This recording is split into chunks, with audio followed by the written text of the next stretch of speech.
Hi everybody, we're here in Tempe, Arizona with Israel from AZ Property Solutions.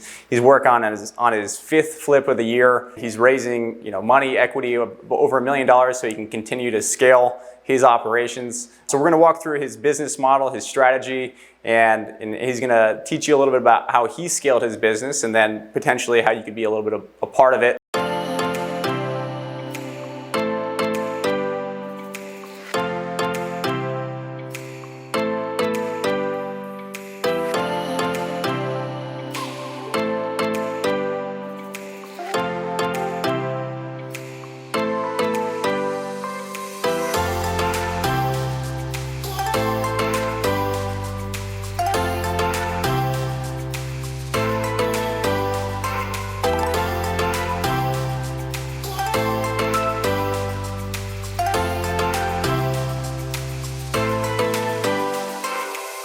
So thanks, Israel, for meeting out at your property here today. I guess just to kick things off, tell us a little bit about how you got started with flipping properties here in Arizona. Perfect. Originally from Argentina, came here about 20 years ago.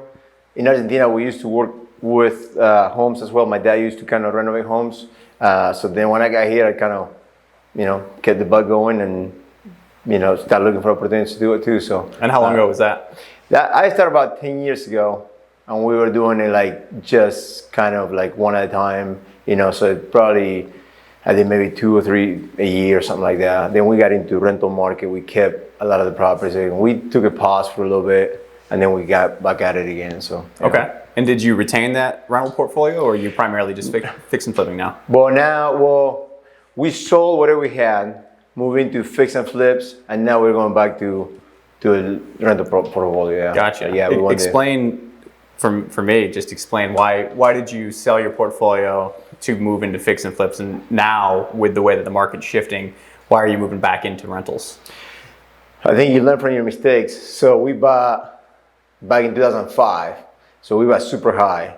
So we kept those properties. We were making money, enough to pay the mortgage and to make a little extra cash. Sure. So when the market tanked a little bit, then we're freaking out a little bit, and then we went back up.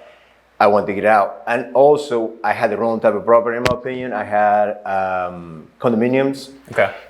So then we decided to kind of best way, just liquidate what we had and then start all over again. So now, then at that point, we started flipping, and now we're going back for more long-term income. So I'm looking at, when we are buying now rental properties, we're doing multifamily. Mm-hmm. So we're doing fourplex, awesome. Duplex, multi-units. I'm not doing single family rentals right now. So sure. So you've mentioned that you have a good crew, labor, contractor who handles the bulk of the renovation for you. How did you find this? Is it one individual? Is it a team who you have a good relationship with? And I know in the beginning you mentioned that you quarterbacked a lot of the project yourself, but over time, as you built a relationship with your contractor, you trusted him to kind of take over from there. So explain the evolution of how that relationship came into place. Where'd you find him, and how does that work between you and him? I think we did one deal at a time. We had one deal about a year or so ago. That was pretty tough. One was up in Fountain Hills. So anyway, so they came in, and it was a tough deal. We had to do a lot of renovations in there. They kind of earned our trust the way they did what they said they're going to do. Mm-hmm. Right? They were on budget. So from that point on, kind of I trust what they did, and we started using them. And then I always tell them the same thing. Like I said, I'm not asking for I say I can provide business to you due to the relationship that I have from other realtors, from investors. So I say, I'm not asking for a discount. I just ask you to put me first on the list. Because right now, that's the problem, right? Like you call the contractor, they say, I'm 4 months out. Well, when I call these guys, you know what I mean? They're like I call them on the new house they're going to get. I said, tomorrow at 11 a.m., we're going to look at it. You know what I mean? So they'll make time for me. So it's kind of, I think it goes both ways. You need to, kind of ask for that respect, but at the same time, you got to provide that, pay them on time. Mm-hmm. You know what I mean? A lot of guys sometimes, a lot of investors, they kind of push the bill back and they don't pay after the job is done. So it goes both ways. And then also, when I like to be really honest with people. I'm a pretty forward guy. So I tell them, I say, I'm looking for a long-term relationship right here. So tell me which way is going to benefit the most.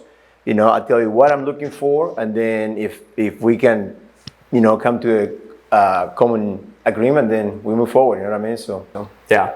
Well, I want to walk through the house, but before we do that, Sure. one last question is just where did you find these investors? Obviously people out there who are looking for debt, there's different ways to source debt, whether it's hard money like capital fund or conventional financing or even other private sources. But I think sourcing equity is difficult for a lot of people. And how do you go about doing that? I'm actually in social media. I'm pretty open to what the deals. I posted 2 or 3 deals about a couple months ago, and I put the numbers out there. We bought this property for this much. I tell people how much I make. You know what I mean?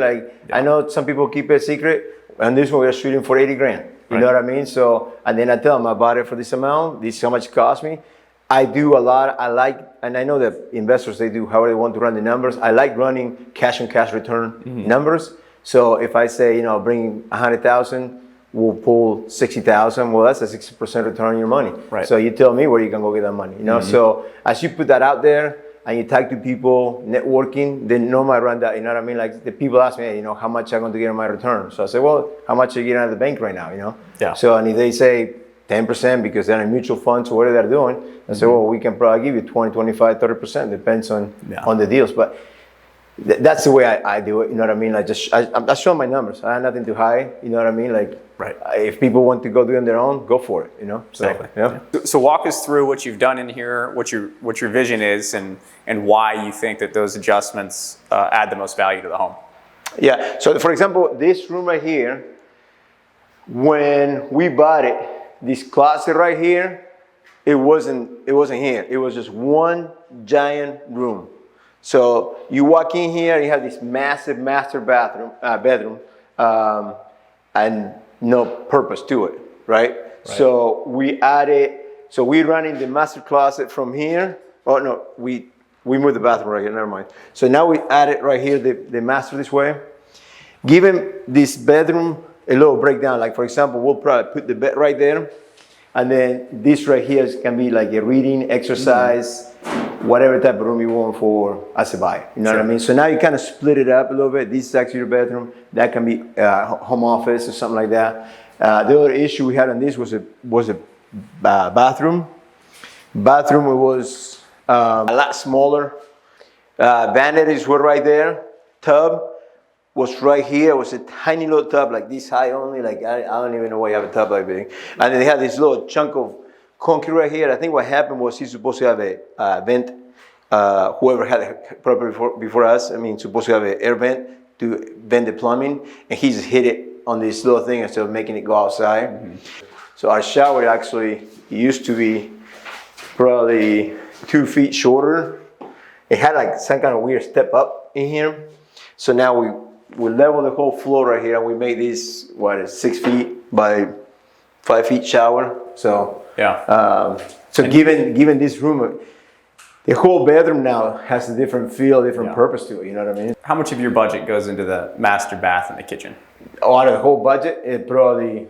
Yeah, what percentage? I'd say probably 60%. Yeah, maybe a little higher. Yeah, we spend a lot of money in kitchen and bath. Yeah. So what are when you're walking that property for 45 minutes? What are your deal killers? What would keep you from putting an earnest money deposit down? Is it, obviously we know what you're looking for. You're looking for opportunities in kitchen, master bath, expanding hallways, knocking down some walls, reconfiguring the floor plan. What would keep you from purchasing a property?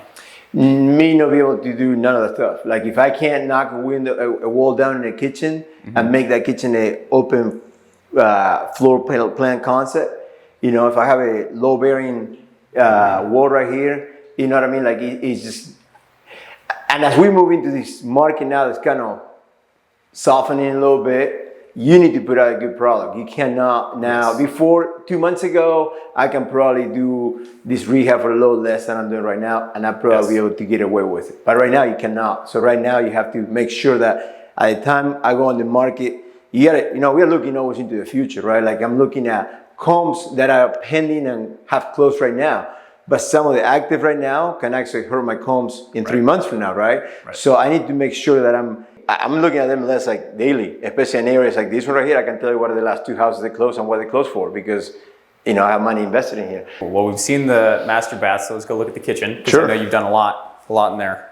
The kitchen, we try to make them look as whatever is getting built right now. So like, women are on Pinterest all the time. They're looking at houses, they're looking at pictures.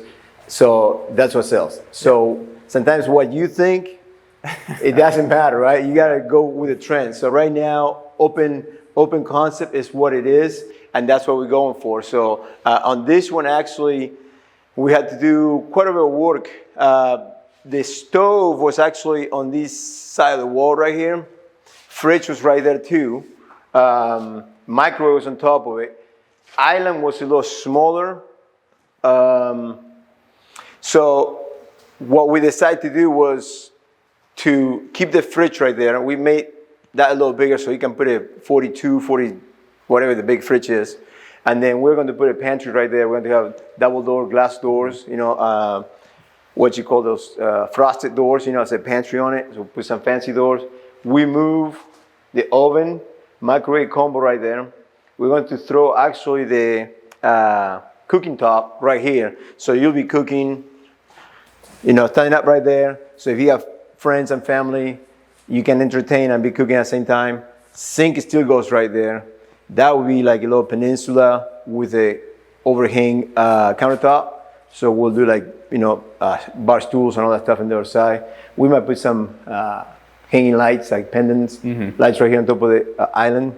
But yeah, I think these. So lots of counter space. Yeah. Open floor plan into the living room. Yep. Adding some nice features and appliances. I would imagine. Yep. Beautiful. And so, where obviously this requires cabinets. It's going to require appliances. It's going to require flooring, drywall. Where do you source those materials? Do you leave it up to your contractor to do that, or are you involved in that at all? I'll say probably 80% I leave it up to my contractor. On this one, we actually got lucky, and these cabinets were here. Oh, so, nice. So a lot of time when, going back to some of your questions you asked me, a lot of time we'll look for that. What can we use in the property that is already there? So on these cabinets were here. So we'll repaint them, and then we'll put new hardwood on them and all that stuff. But these are really good cabinets, actually. You don't want to get in a price bargain deal with the contractor. They make their money however they make their money. Yes. And sometimes I know friends that they did in the past that they were saying, I'm going to go buy my own cabinets. I'm going to do this. Yeah, you can save money, but now you're kind of going back to the original question, right? Like that's how you build trust in your contractor. You know what I mean? Yeah, he might charge me $5,000 for these cabinets. Right. But he needs to get paid. You know what I'm saying? If he's going to put you in the front of the line, yep, he's not going to allow you to take away his markup. When you start taking things away from them, then their whole math is screwed up too, right? Like, because he might overcharge me on countertops or cabinets, but he probably pays my house for 50% of what you pay normally. So it's kind of like all balanced out. So you got to look at it like anything else. Does the quote that he gave you make sense for the project, and can you still make money? If the answer is yes, then go for it. Right. So this is in the zip code of 85283, which is only about 3 miles from Arizona State's main campus in Tempe. Does that factor into your acquisition of the property? I mean, you said you were going to potentially start considering building a rental portfolio. Is this the type of area you would do that in? Okay. So right now, what we're looking for, because of the way the market's going, we are looking for exit strategies. So for example, for some reason I cannot sell this house, then I would pull it out of the market, rent it maybe for a year, do Airbnb, short-term rental, something like that. Yeah. And that the numbers are here for that. So when we look at a property, we look at everything. We look at how much I can sell it for, but also if in case it doesn't sell, what can I do with the property? You know what I mean? So, yeah. Right. So you bought this property for $545,000. Your initial budget was about $74,000. What did you put your after repair value at? Right now, about $750. $750? Yeah. Okay. Yeah. So pretty good margin there. Yep. And that hits your requirements to your investors and your minimum thresholds there. Yep. How is that budget coming in? That $74,000 in March, is it still around $74,000? Were you able to come in below budget or? We blew it completely. No, I'm just kidding. No, actually we had only like maybe $5,000 over. One thing that we did to the property is we saw a nice property around the corner that they have this smooth finishing in the front. So we added that, and then we had to add, I think the AC had to be repaired for more than we thought. So we spent another $1,500 right there. We have about $3,500 on the outside the wall. Okay. So yeah, so we're probably maybe $5,000-6,000 over than we thought. You typically bake in about a 10% contingency when you're putting your budget together? Yeah, okay. Yeah, for sure. Perfect. All right, so Israel, there's lots of good competitive hard money lenders that get the job done. We've done now going on our 5th loan together. Yep. What is it that stood out about Capital Fund? You know, why did you transition to using Capital Fund versus however you were sourcing capital before? And then moving forward, what are you looking for in a good debt partner? I think I hate to go back to it, but I just go back to the numbers. But one thing for sure is like you guys are really quick at responding. Like I send it to my LO, Luis, and he will get back to me within 24 hours or, you know, sooner than that, or maybe 48 hours max. Sure. And I think that's really important because, for example, on these properties, especially the ones we get on the MLS, I still keep my at least 5 days inspection. And the reason I keep them is not so much for the inspection itself, is to see what kind of funding I'm going to get. Yes. Like, you know, the market changed a little bit. So now the new deal that we have coming up, that it changed a little bit, you know, but I understand. Yeah.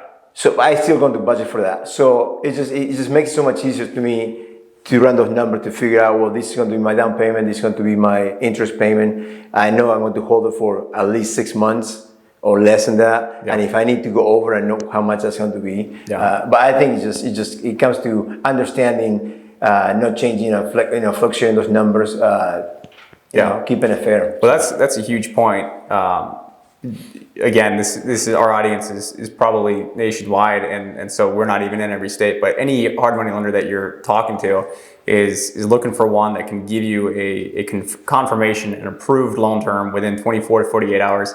And now moving into this next cycle where we're transitioning into not quite a buyer's market, but certainly a lot more options for buyers, you will be able to retain that inspection period. Yes. Where the last 2-3 years, sellers had the ability to just say no to that inspection period, especially an off-market deal or a wholesale deal. Well, beautiful. Well, I appreciate it, Israel. Thank you so much. No, thank you. Great to talk to you.